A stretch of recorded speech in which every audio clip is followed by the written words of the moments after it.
ओम शं शनश्चराय नमः। प्रिय मित्रों, आज के इस वीडियो में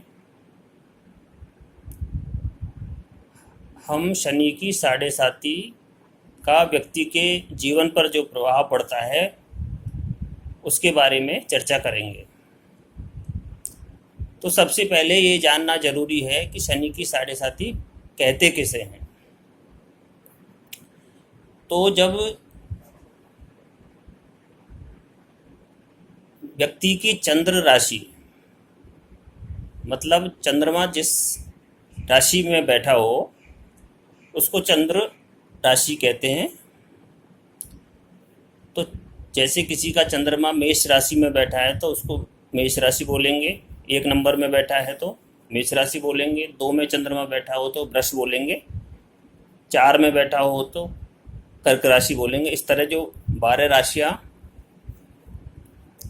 जो राशियाँ होती है उसी प्रकार आप अपनी कुंडली में चंद्रमा की स्थिति को देखकर अंदाजा लगा सकते हैं। तो जो अपनी चंद्र राशि होती है उससे जब 12वें भाव में शनि आ जाते हैं, शनिदेव जब 12वें भाव में आ जाते हैं चंद्रमा से, तो व्यक्ति की साढ़े साती प्रारंभ हो जाती है। और उसके बाद उस चंद्र राशि पर और उससे अगले भाव पर मतलब 12, 1 और 2 इन 3 जगहों पर जब शनिदेव गतिशील होते हैं तो व्यक्ति साढ़े साती से पीड़ित रहता है या साढ़े साती की दशा में रहता है।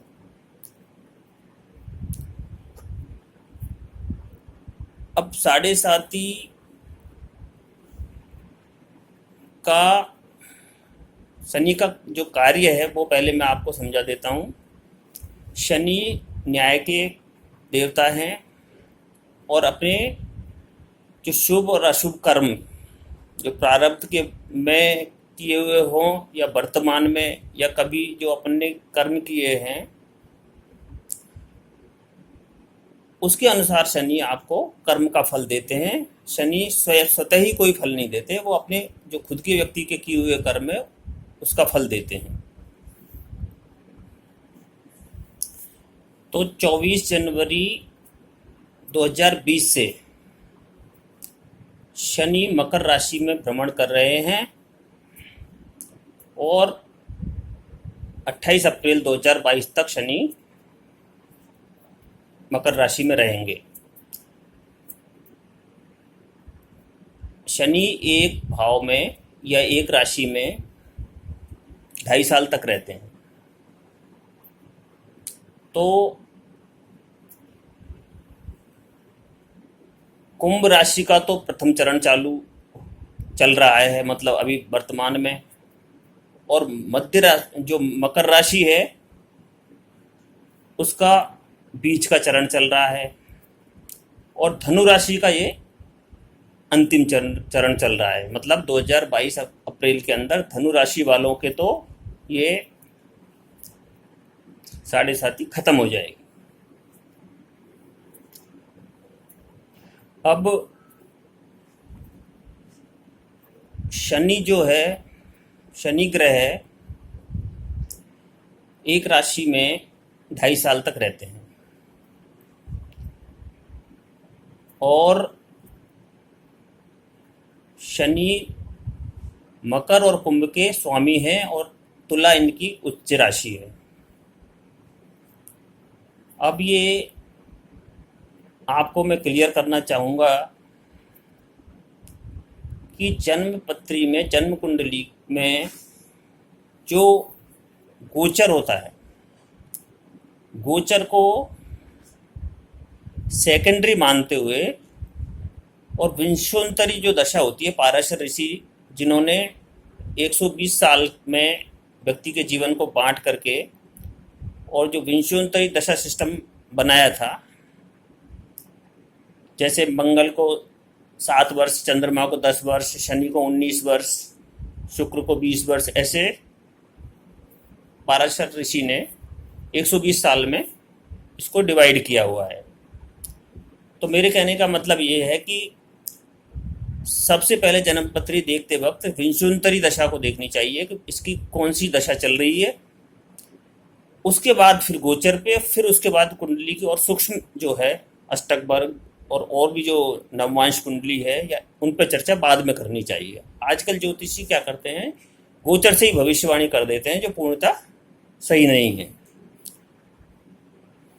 तो शनि की साढ़े साती को भी देखते वक्त ज्योतिषी को चाहिए कि सबसे पहले व्यक्ति की विंशुंतरी दशा को देखे। अगर उसकी योग कारक दशा अंतर्दशा चल रही है जीवन में और शनि की स्थिति अगर कुंडली में अच्छी है, मतलब शनि मकर और कुंभ का स्वामी होता है और तुला में उच्च का होता है। शनि अगर केंद्र में बैठा है इन राशियों में तो शशयोग बनाता है। शशयोग का मतलब ये होता है कि वो अपनी दशा अंतरदशा, अच्छी अंतरदशा में, योग कारक ग्रहों की दशा अंतरदशा में व्यक्ति को रंग से राजा बना देता है। शनि इतना पावरफुल है। और एक चीज़ और मैं बताना आपको चाहूँगा कि इस कलयुग में मंगल शनि जैसे ग्रहों और राहु ऐसे ग्रहों का प्रभाव अगर कुंडली में अगर अच्छी पोजीशन में बैठे हैं, जैसे शनि शशयोग बनाकर बैठा है, तो व्यक्ति बहुत ऊंचाइयों तक जाता है जिसकी वो कल्पना भी नहीं कर सकता, क्योंकि वो शशयोग बनाता है। और जैसे वृष लग्न की कुंडली में नवम और दसम का स्वामी बनता है शनि,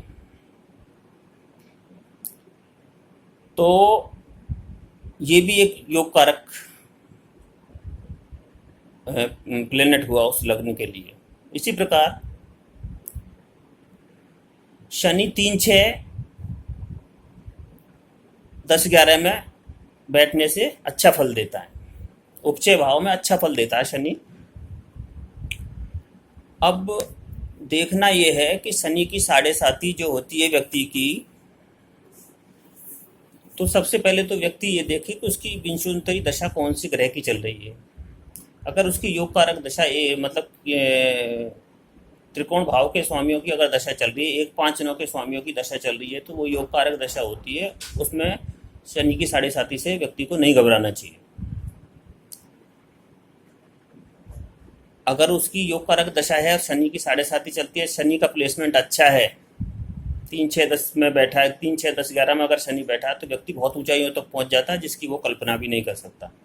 तो शनि, ये कहना कि शनि हमेशा साढ़े साती में गलत प्रभाव देता है, ये सही नहीं है। शनि व्यक्ति को उच्च पद पर भी पहुंचा सकता है अगर वो व्यक्ति की विंशोत्तरी दशा उस वक्त में अच्छी चल रही हो। दूसरी बात शनि के बारे में मैं ये बताना चाहूँगा कि शनि 30 साल बाद दूसरा भ्रमण चालू करता है। मतलब व्यक्ति के जीवन में सामान्यतः 3 साढ़े सातियाँ आती है और तीसरी जो साढ़े साती का दौर 30 साल में एक बार, 60 साल 2 बार और 90 साल,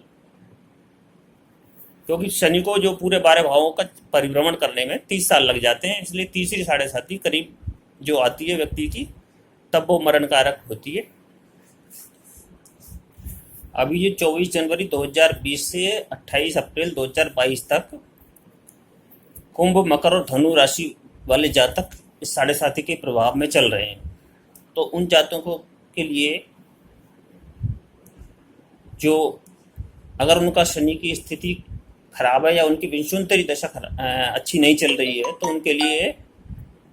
उनके लिए मैं उपाय बता देता हूँ कि पीपल के पेड़ के नीचे दीपक जलाएं, तेल का दीपक जलाएं, हनुमान जी की आराधना करें, शनिवार के दिन हनुमान जी के चोला चढ़ाएं, 7 शनिवार कम से कम, और अनाथ आश्रम में काली वस्तुओं का, जैसे काली दाल, और तेल का विशेषतः दान करें जितना संभव हो सके, तो शनिदेव उससे प्रसन्न होते हैं और व्यक्ति को अच्छा फल देते हैं। अगले वीडियो में मैं जो भारत में जो कोरोना वायरस का प्रकोप चल रहा है, तो शनि देवता जो ये फल दे रहे हैं, ये इस तरीके का जो फल दे रहे हैं वो क्यों दे रहे हैं, इसके बारे में अगली वीडियो में मैं आपको स्पष्ट करूँगा। ओम शं शनिश्चराय नमः।